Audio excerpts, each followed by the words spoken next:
Genesis second chapter.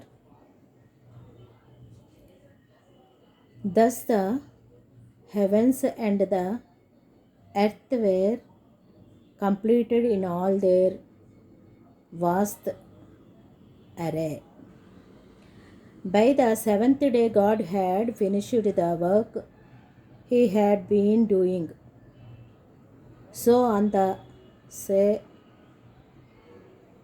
seventh day, he rested from all his work, and God blessed the seventh day and made it holy, because on it he rested from all the work of creating that he had done.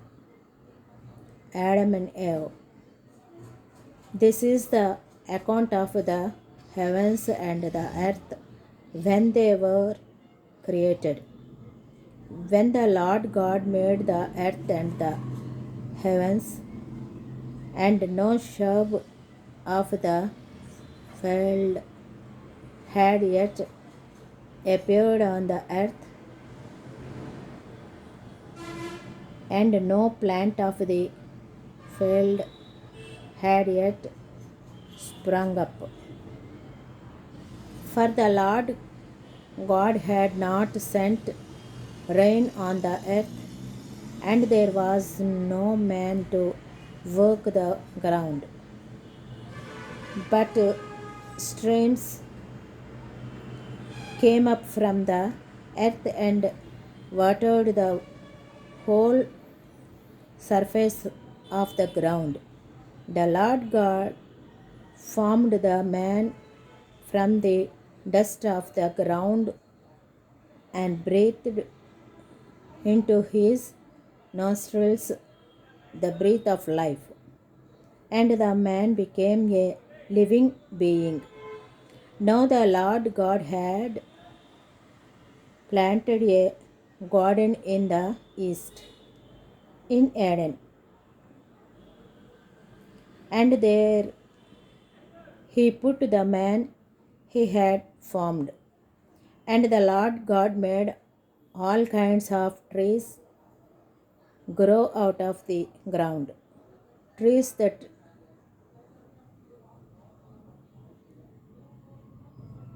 were pleasing to the eye and good for food. In the middle of the garden were the tree of life and the tree of the knowledge of good and evil. A river watering the garden flowed from Eden. From there it was separated into four headwaters. The name of the first is the Pishon. It works through the entire land of Havilah, where there is gold. The gold of the land is good. Aromatic resin and onyx are also there.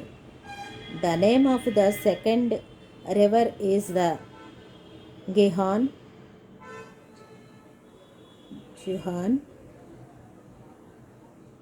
It winds through the entire land of Cush. The name of the third river is the Tigris. It runs along the east side of Ashur, and the fourth river is the Euphrates. The Lord God looked the man and put him in the garden of Eden to work it and take care of it. And the Lord God commanded the man, "You are free to eat from any tree in the garden.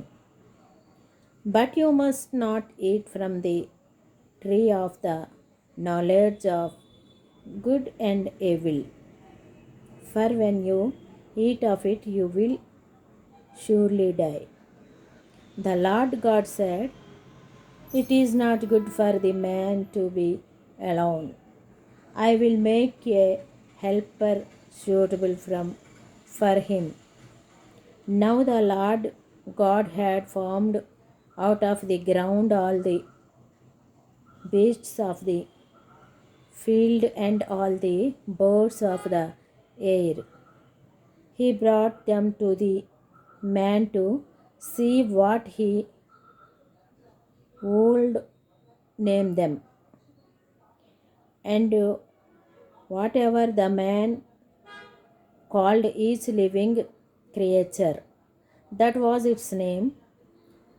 So the man gave names to all the livestock, the birds of the air, and all the beasts of the field. field. But for Adam, no suitable helper was found.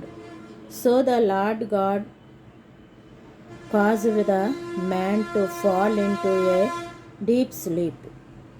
And while he was sleeping, he took one of the man's ribs and closed up the place with flesh.